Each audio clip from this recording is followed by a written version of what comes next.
Hey there, Dango Stu here. Today's video is a little bit of a week in the life in lockdown with no Renko, and is proudly sponsored by marineengine.com.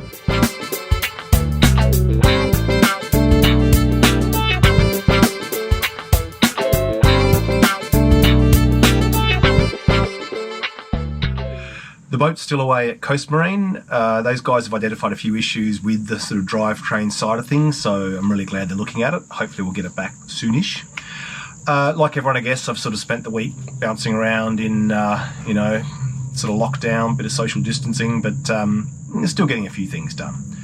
The week started by heading up to the workshop to grab the Land Rover and begin the process of getting it re-registered after it got stolen. Because the boat's still away, I've been sort of wrapping up a few loose ends. Land Rover now is all good to go, but needs to get re-registered, no plates at the moment. They had to be taken off because I've got a blue slip, so about to drive this up to the RTA or whatever it's called these days, RMS. No, it's not even that anymore, is it? Anyway, get it registered. But over here is the Mighty Sleazy. Pretty much mint condition. That's actually patina. Mint condition, 1976 factory colours, no doubt. That's some sort of striping, I don't know. I was doing this up, but where is it? Where can we? Oh, here we go. In here, the block here is cracked, so this engine's coming out. It's had a bit of metal bouncing around in here. You can see damage on the top of the piston. Anyway, the end result is this fine automobile needs a new engine. Cleveland 351, that's what's in it. I'd like to put another one in. Obviously you could do an LS upgrade or something completely different, but it's a pretty funny car. I'd hate to see it go to the scrappers. I'm looking forward to doing some of the the bodywork on it, get the TIG welder out. I kind of like that sort of stuff, it's fun. But short story is we at least need a new block, maybe a short motor, maybe a full motor, whatever. We've actually got a good Edelbrock intake manifold and a Holly carb for it, a comp cam, a few good bits that we'd like to put into a new engine. So if this is your thing, you either have an engine or you're kind of into these types of cars, then leave me a message. The plan for this car is to do it as a fundraising bash car, that kind of thing, so it needs to go through the Outback, hence bigger rear wheels, and it's actually raised rather than lowered. It's pretty common for people to lower these types of cars, but this has actually been raised to go on dirt roads and that kind of thing to do the variety bash. Because these bashes, these rallies are fundraising events, it'd kind of be fun to work with some other people and see if we can get this thing up and running and in spec for the rally. There's a PDF sort of spec for what the car needs to, be like and to meet. And then see if we can raise some money for a good cause using the car. New project. Renko's had its fresh anti-foul. It's also got a coat of clear on the transducers. Prop shaft and rudder off as well. I'll have a chat to Shane in a second, he's on the phone at the moment. Find out where we're up to. The clear coat you saw on the transducers, Shane was telling me, is actually the top coat from the prop speed. So that sort of gold colour is a bit of an edge primer for prop speed, then is a clear top coat. And they just put purely the top coat onto the transducers, so that's what that was. When I got back, I decided to pull out a Mavic Pro drone that a friend of mine, Peter, had lent me. He lent it to me quite a long time ago, but I'd been a bit gun-shy about it. It's awesome, obviously, if you're doing footage for the channel, but because they're not cheap, I really didn't want to crash someone else's drone. But I figured, you know what, just get out there, have a few tentative first steps of trying to fly the thing, and go from there. Turned out to be pretty easy in the end. I'd actually flown quite a few really small radio-controlled helicopters in the past that really required you to fly them and keep them in a level hover. And then you kind of just mastered that, then you try and do a nose-in hover, and that takes your brain forever. So in some ways it's actually quite easy to fly. It's just more expensive, so you've got more to lose if you do crash it.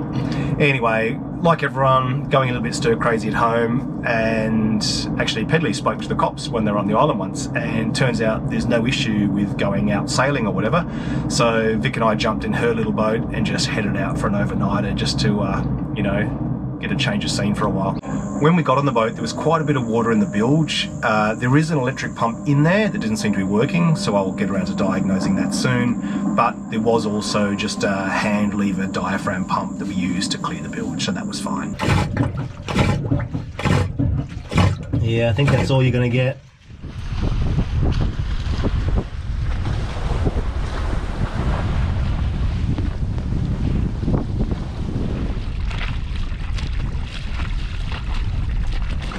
Back just off the island now. One of the really nice things about this boat is that it has an electric motor. The old diesel was taken out, so just running, you know, sails are away now. Just gonna go put it back on the mooring. It's nice for a few reasons. One is it's quiet. Two is that it just charges up on the mooring. You know, the solar runs, and every time we jump on the boat, battery's 100% because we don't use it that often. And the other really nice thing is, you know, the motor's always on as such. You know, you turn the ignition on when you go sailing. So if ever you're, you know, light winds, not going to quite make it through a tack or something, it's always there just to give a little squirt, get you through the tack, put it back off again. You know, so it's actually a really nice combination, you know, with sailing. We actually just unloaded heaps of stuff. The boat came with lots of sails, various knickknacks and whatever. It's too small a boat to keep everything on board, so we're just pulling everything we don't absolutely need off, which I think is the right way to go for a boat this size. Technically this is Vicky's boat, she bought it, she's much more into sailing than I am, but I don't mind being on board, but I definitely always just have headphones with like a Detroit diesel going in the headphones. It sort of makes it feel more normal.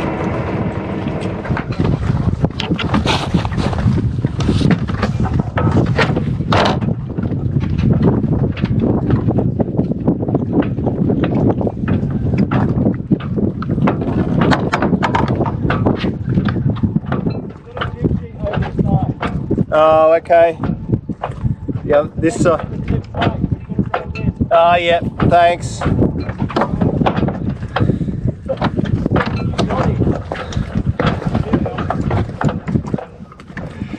That's alright. Don't know if you can see that, but battery finished at 77%. That's good.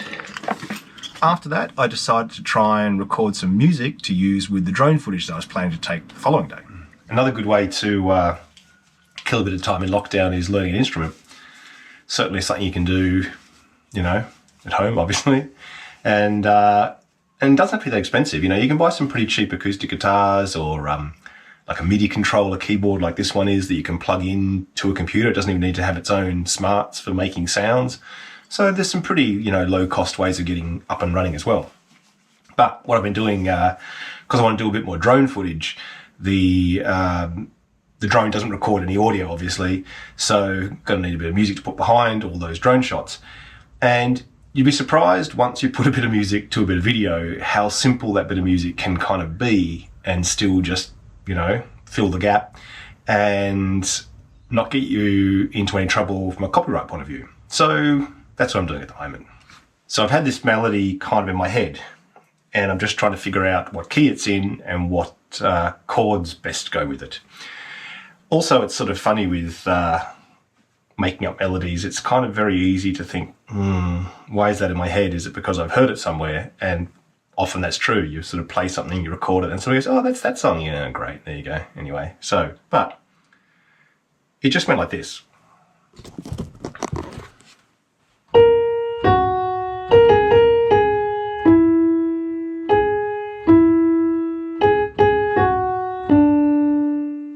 So scale, I think, looking at the notes that are in it, is, and it's weird, it doesn't actually have the note in the melody anywhere, but B melodic minor seems to be right. Also, you can hear in your head how a melody would resolve is often where I sort of get the root note of the key, and, you know, it's sort of a very, I don't know, intuitive thing. And then you can kind of figure out the exact scale by the notes that are used. So in this case, if we do our melody again, it was.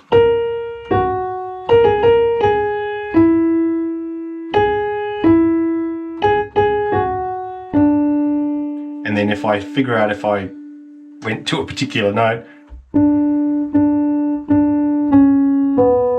and that feels like the note it actually resolves on, the B, even though it's not in it. So then if we look at the notes that are in, say, a B major scale, if we say B,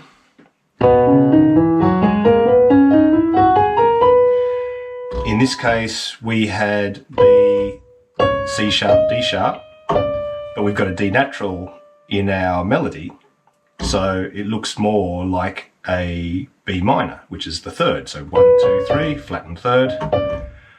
But then we don't have the flats here, so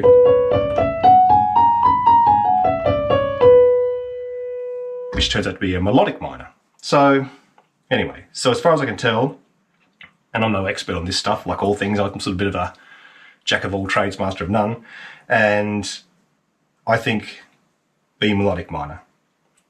All right, we know the key now, and the chords I'm thinking so far is F sharp major second inversion, and then to C sharp minor, then staying on the C sharp minor to the B minor, which is kind of our root chord of the key.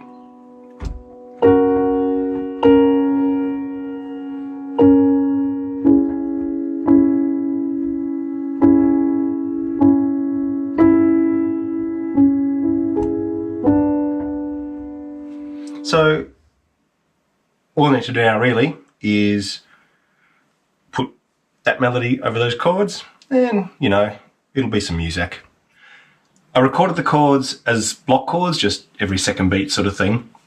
But the other thing you can do now that makes recordings more interesting is different instruments. So I can do the melody as kind of a string sound, you know, which once again with a MIDI controller, you just pick something on the computer. So we'll put that down.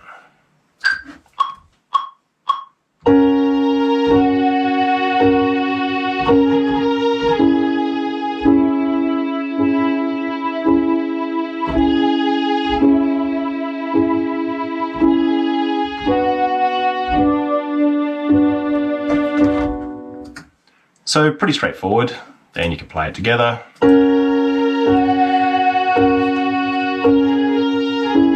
timing's a bit out there. It's not, the nice thing about MIDI is I can fix that little timing mistake, which is nice. Make myself seem better than I really am. Not hugely impressed by that string sound either, but once you've got the MIDI data, you can just set a different instrument. You can keep swapping it. It's not like you've got that one thing you've recorded, so that's cool too. Then what I would tend to do is now go back and make the chords more interesting, bit of arpeggios, whatever, a few runs, maybe add a bass line, and sort of start leapfrogging. Get your chords, do your melody, improve your chords, add some harmony maybe. Anyway, that's the basic process I follow. Let's get back in the workshop. Another job I have to do is make the awning to put the solar cells up. I want all the solar cells up and I want the shade. So in order to make that, I need to fix the welder. And really what it comes down to is finding a TIG torch with the right plug, which I'm really struggling to do. I think the plug that's on my welder is not standard. It's not been used for maybe 5 years or something, and I just don't seem to be able to get one. So I'm just going to hardwire. It's 2 wires. All it is an on-off switch on the TIG torch. The rest of the smarts happens inside the welder itself. There's no, you know, roller wheel to increase the amps or anything on the torch I've got.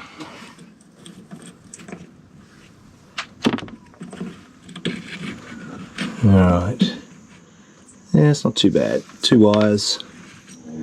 All right, the TIG torch itself has 5 wires. But Dynaweld really kindly sent me a PDF of the pinout for this plug, so we'll figure out which are the 2 right wires to attach to here, and we should be in business.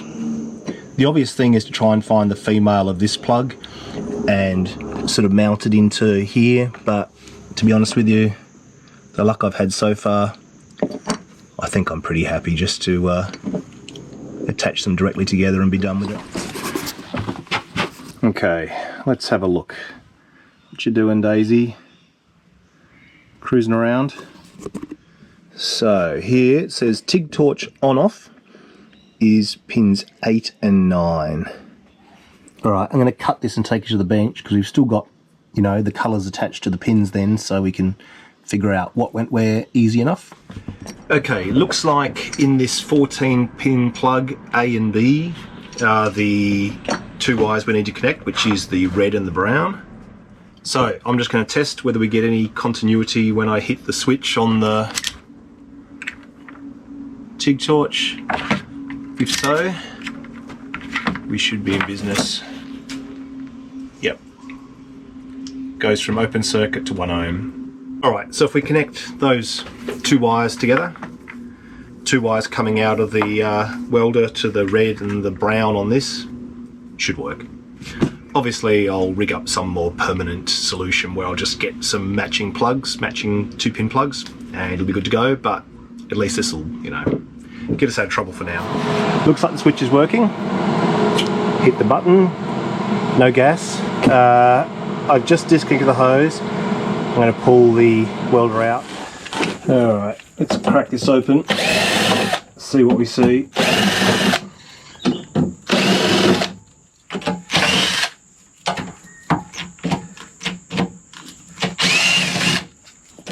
That's how many screws held on the case. Behind the inlet is a solenoid, buried right in there unfortunately, and simply comes to a hose here. The easiest thing to check is whether actually this fitting is preventing gas flow. So I might disconnect this hose, trigger the solenoid, see if gas comes out or not. Alright, the long bendy pliers. Perfect for trying to get hoses like this off.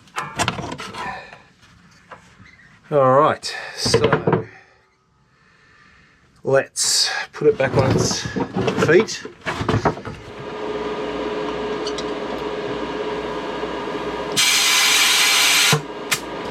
Alright, so it is this fitting. It was blowing air fine. It's not locking. Maybe this is different. It's what was on there before. This fitting, when it's disconnected, doesn't allow air to flow like all kind of female gas fittings. When I put this in, it's actually quite tricky. I really have to kind of pull this back and it's not working properly. If I disconnect, so I'm going to be careful. If I disconnect that hose, gas flows when the solenoid opens, so no issue there. I'm thinking I'm going to try and connect that straight to that. Go full roadkill.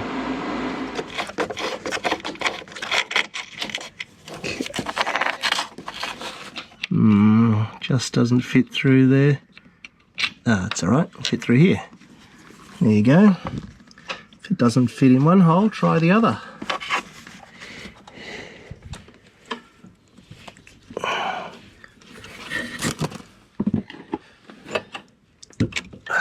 Alright.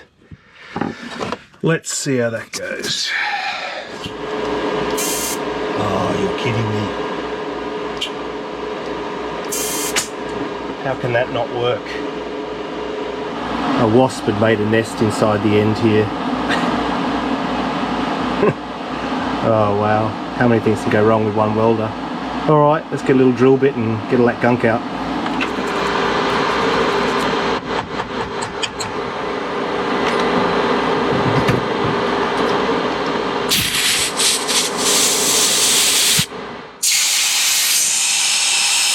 Much clearer now.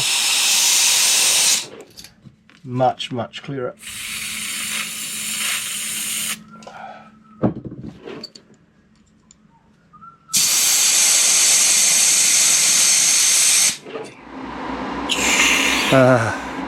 Sounds pretty normal. Alright, let's put the lid back on and do a test weld. Alright, let's go AC. Oh god, amps, can't remember. Positive, negative. So this is our cleaning and our sort of penetration cycle of the AC. 60%'s fine. Alright, let's give it a go. Just got a couple of little bits of aluminium. See what happens. Haven't done this for a while, but better practice on this than my new awning. One of the most important things when welding aluminium is to first get the aluminium oxide layer off the base metal. It has a melting point of about 2000 degrees Celsius, where the metal itself is only 700 degrees Celsius. The aluminium oxide is not a very good conductor of heat too, so you just won't get a puddle if it's on.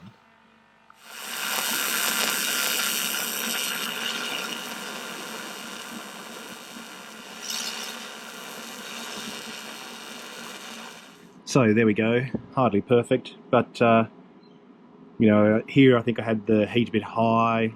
As I went along I turned the heat down, and I also upped the flow a little bit because it was getting a bit sort of oxidized. But it'll definitely be strong enough to put this awning together. I'm glad now to have the welder rigged up and working again. I was really kind of missing. It was nice having the stick welding, which is sort of good for steel, even stainless steel and mild steel, but the TIG's really my only option. I don't have a MIG welder, so it's my only option for doing the aluminium for the awning. The awning frame still needs to be finalised, so I'll probably do that in a separate video after we get the boat back, but it's nice to at least be set up and get stuck into that when it does come back.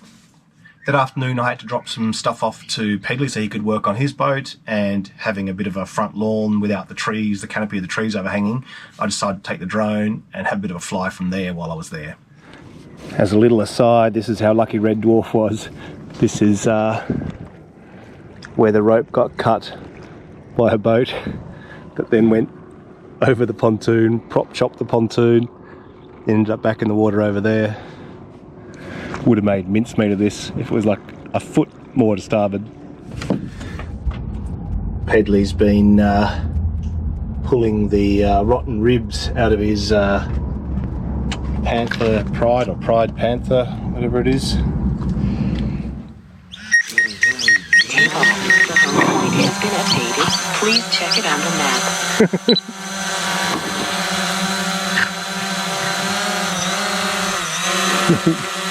Poor old Eddie's like, what the?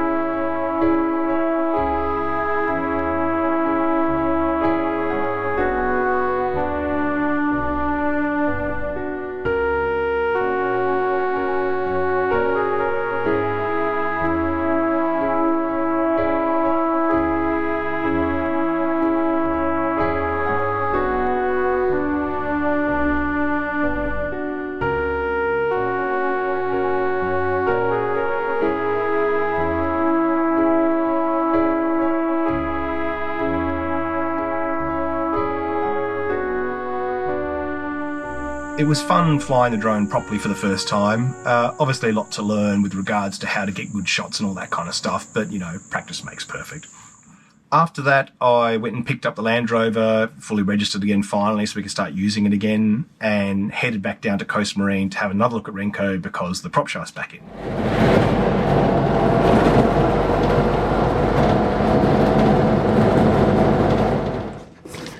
All right. Here's our prop with the new prop shield on it. Got the new coat of sprayed on anti-foul as well, same Altex paint as was on originally. Only sprayed on, which I believe gives you a thicker coverage, so that's cool. They're now waiting for the prop shield to dry, so by the time I see you after this video, we'll definitely have the boat back in the water and do some testing. So Renko's looking good. Hopefully back in the water really soon, possibly even today, but Shane was telling me there's actually quite a bit of run out in the prop shaft still, so they're going to spend a bit of time doing some testing and getting to the bottom of what's causing that. So we'll find out more soon, you know. All right, well, take care. Hope your weeks aren't too, you know, dull in lockdown, but I do think it's worth it, so hang in there, and I'll catch you soon, hopefully, with the boat. See ya.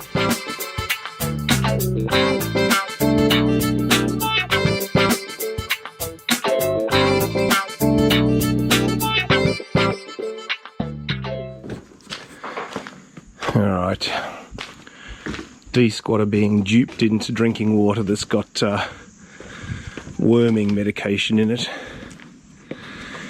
So I've taken their clean water away, their regular water. Come on, I'm going to lure you in, I'm going to lock you in. You're going to hate it. Come on Daisy, you too.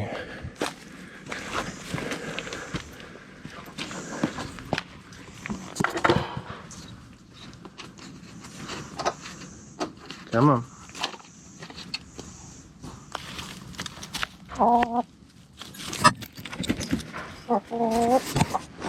Knocking my camera over. Look, over there. Come on, Daisy. Daisy. Go on.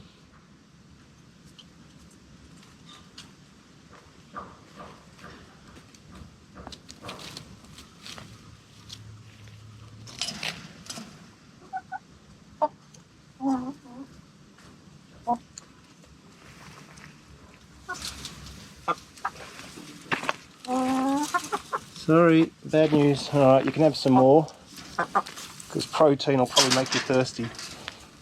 Daisy, there you go.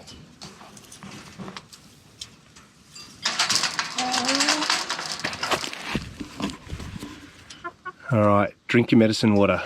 There it is, it looks like GI cordial. Sorry about the stuff I threw on you.